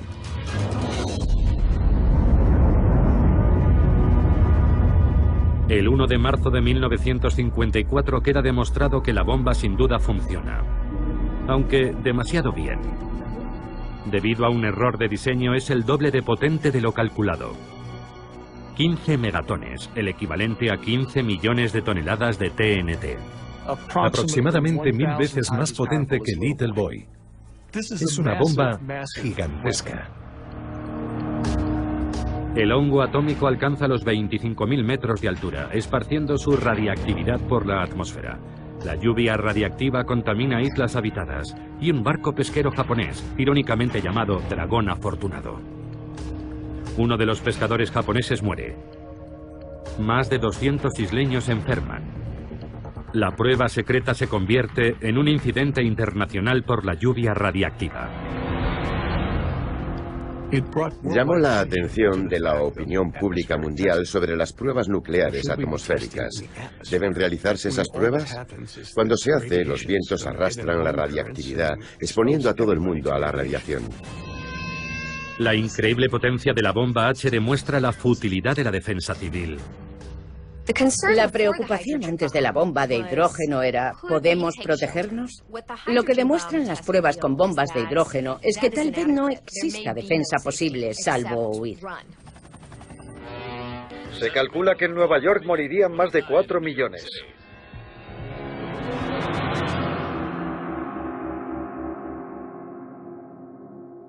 Si sobrevivir a la bomba H soviética es imposible, la única opción es disuadirlos para que no ataquen los primeros.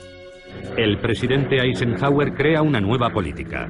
Cualquier agresión soviética se responderá con una fulminante represalia masiva nuclear ejecutada por el Mando Aéreo Estratégico, el SAC. La Fuerza Aérea mantiene a sus bombarderos volando las 24 horas listos para actuar contra objetivos específicos. El SAC está dirigido por Curtis LeMay. LeMay se da cuenta de que la bomba ha cambiado la guerra para siempre.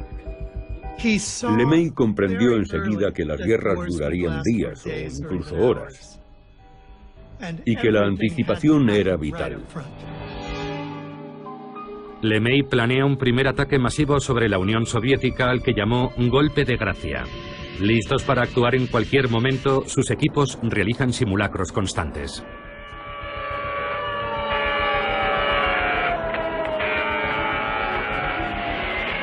Los B-47 y B-52 despegan desde todas las bases. De repente había 90 aviones despegando desde aquella base cargados de bombas nucleares. Y no sabía si era para una misión real o no. Todo era alto secreto. No recibías instrucciones hasta que estabas volando. Y en otras 10 bases pasaba lo mismo.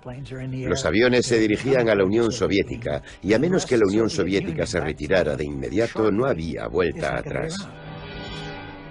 Este teléfono rojo activa la línea directa del SAC con sus bases en los 4 continentes.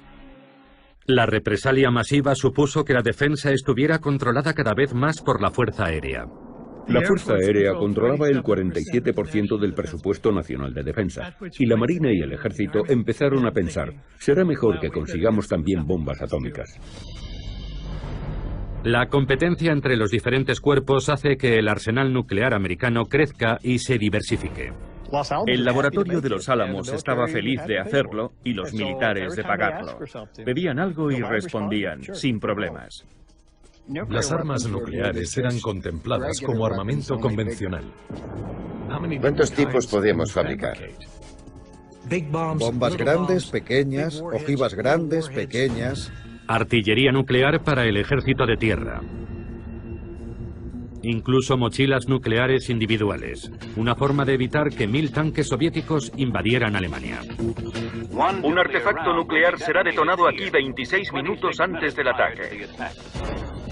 Bloqueando avenidas de entrada, provocando inundaciones, cráteres, corrimientos de tierra, atacando autovías, ferrocarriles o puentes. Demoliciones con munición atómica.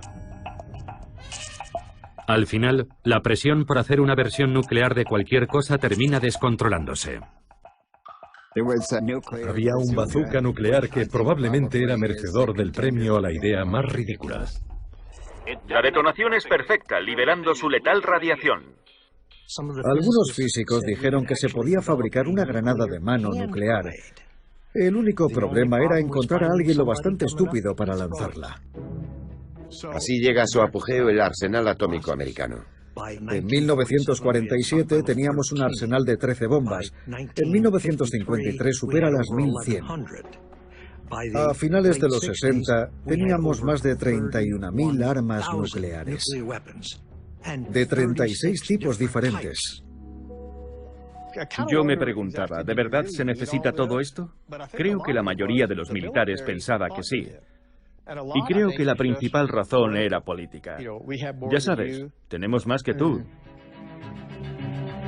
El último ejemplo del "tenemos más que tú" llegó en octubre de 1961. Los soviéticos detonan la bomba más potente de la historia. La bomba del zar. 50 megatones. 50 millones de toneladas de TNT. El piloto dijo que el fuselaje se había alabeado dramáticamente. Nunca más volvió a volar. Dijo que había hecho su trabajo por la madre patria y se retiró. Pero no sirve para nada, salvo por su simbolismo. Una bomba tan potente carece de utilidad. No matas a más gente con una bomba gigante que con 2 bombas pequeñas. Había 2 superpotencias y tenías que impedir que la otra disparara antes. Y la única forma era siendo tan fuerte que si ellos atacaban primero, tú los aniquilaras. La destrucción mutua asegurada era una locura. Mirando hacia atrás, creo que lo era. Aunque por otro lado, siendo las dos partes tan fuertes y sabiendo que podían destruirse mutuamente,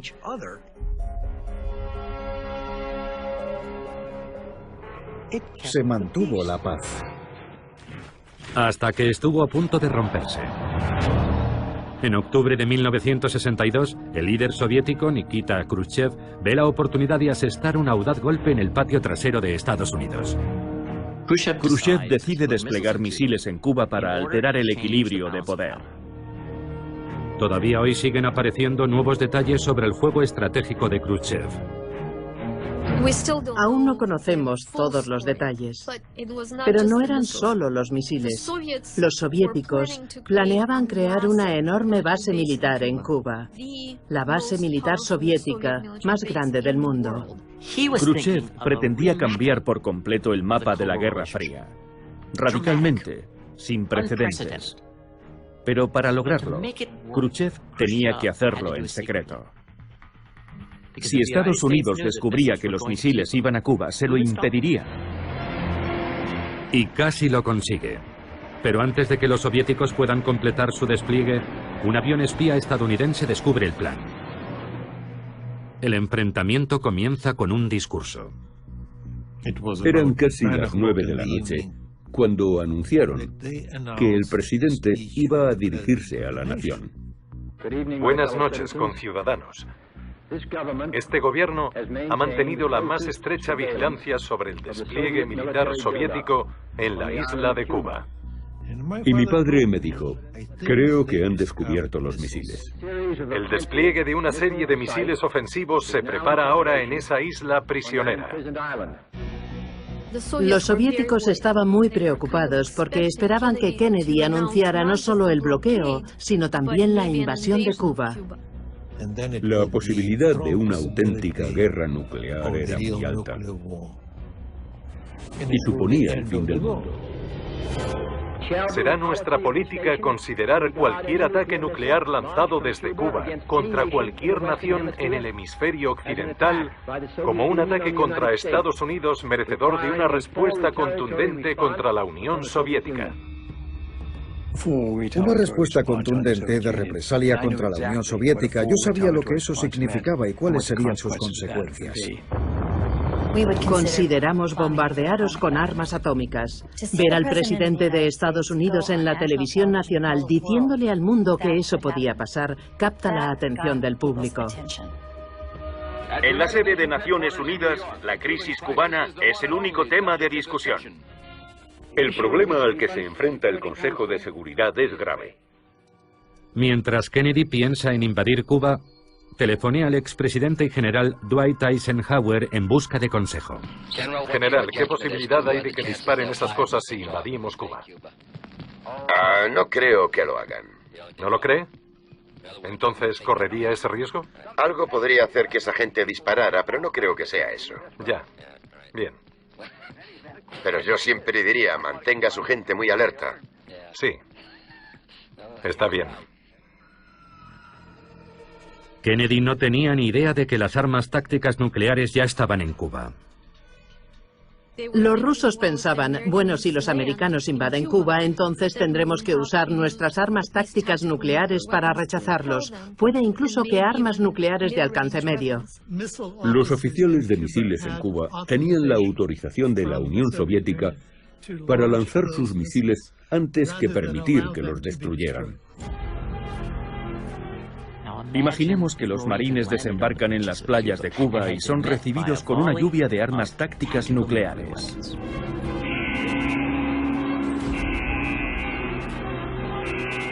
Fueron unos días terroríficos. Yo estaba convencido de que iríamos a la guerra. Cada vez que entraba en aquella sala pensaba que aquel sería mi último día en la Tierra.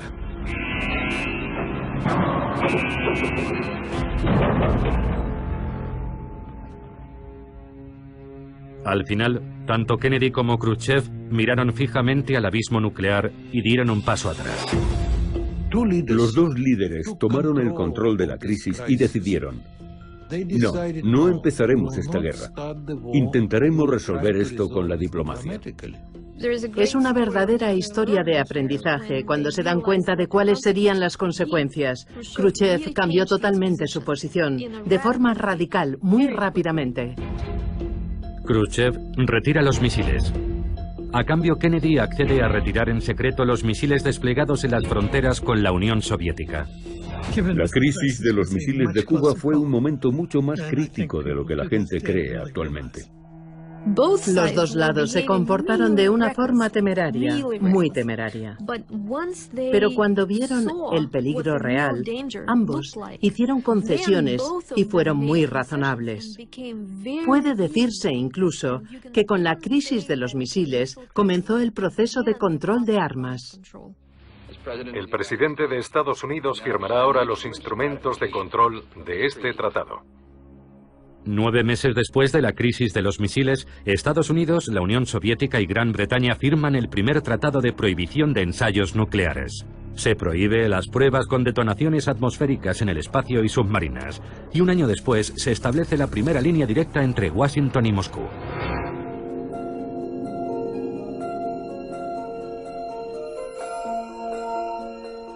Pero incluso antes de la crisis de los misiles, las protestas habían aumentado, a menudo encabezadas por mujeres. No den leche radiactiva a mis hijos.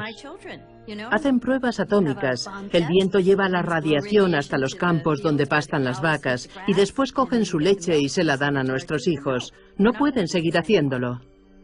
Tantas madres se manifestaron contra las pruebas nucleares atmosféricas que finalmente el gobierno de Estados Unidos dijo: de acuerdo, haremos pruebas subterráneas.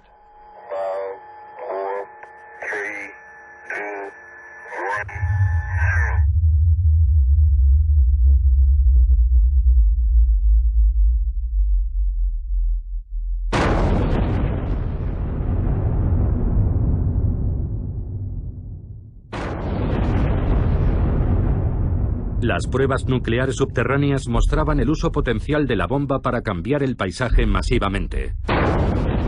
Puede que para construir carreteras, puertos, canales. Las pruebas comenzaron en 1945 y continuaron hasta el 62. Y se realizaron más de 200 detonaciones nucleares.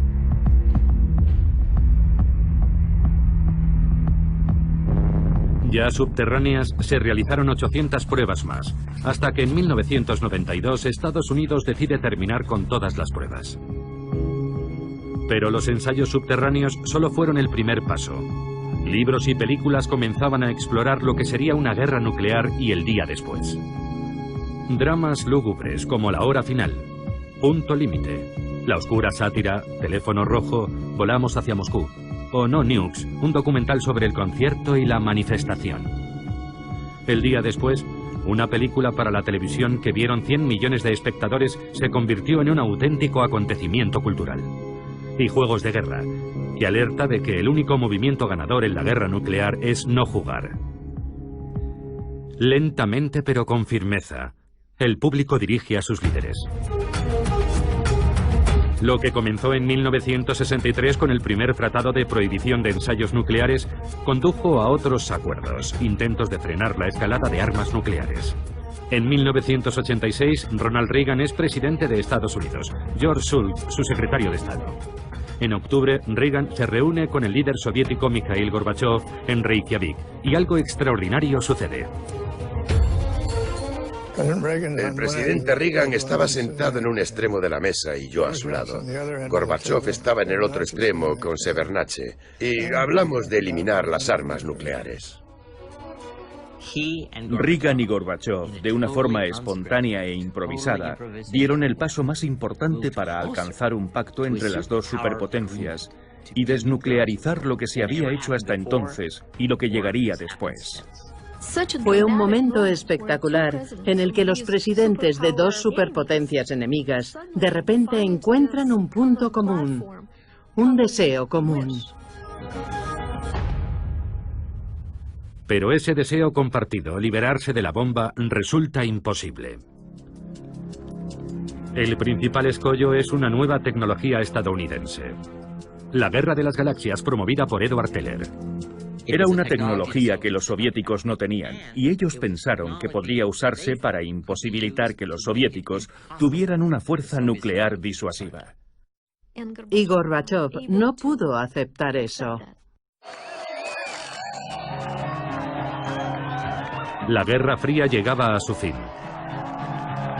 3 años después de Reykjavik cae el muro de Berlín. En 1991, Mikhail Gorbachev disuelve la Unión Soviética. Todo sin haberse usado la bomba. Nos libramos por muy poco. Hubo un par de momentos críticos en el camino y... la verdad, creo que tuvimos suerte. Estos dos países fueron capaces de terminar con la confrontación más peligrosa y prolongada de la historia. En el punto álgido de la carrera armamentista nuclear, la Unión Soviética y Estados Unidos sumaban juntos más de 60.000 armas nucleares. Es una absoluta locura. Y cuando pase el tiempo suficiente y miremos hacia atrás, lo veremos como un momento de absoluta locura de la humanidad. La capacidad destructiva en ambos lados superaba el 5000%. Hubiera sido una catástrofe definitiva y, a pesar de todo, funcionó. La bomba es lo que hace que todo este ciclo, la Guerra Fría, no se convierta en una guerra abierta. Sin la bomba, en algún momento habría estallado la guerra. El legado de la bomba fue que realmente cambió la naturaleza de la política global. Las reglas cambiaron por completo.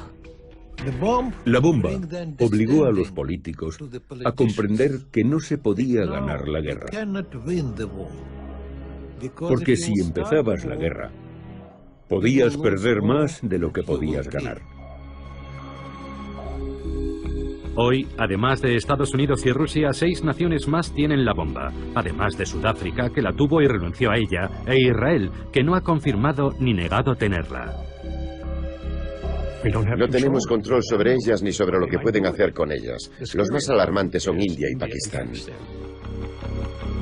algunos expertos creen que una guerra nuclear, incluso limitada entre India y Pakistán, sería catastrófica para todos.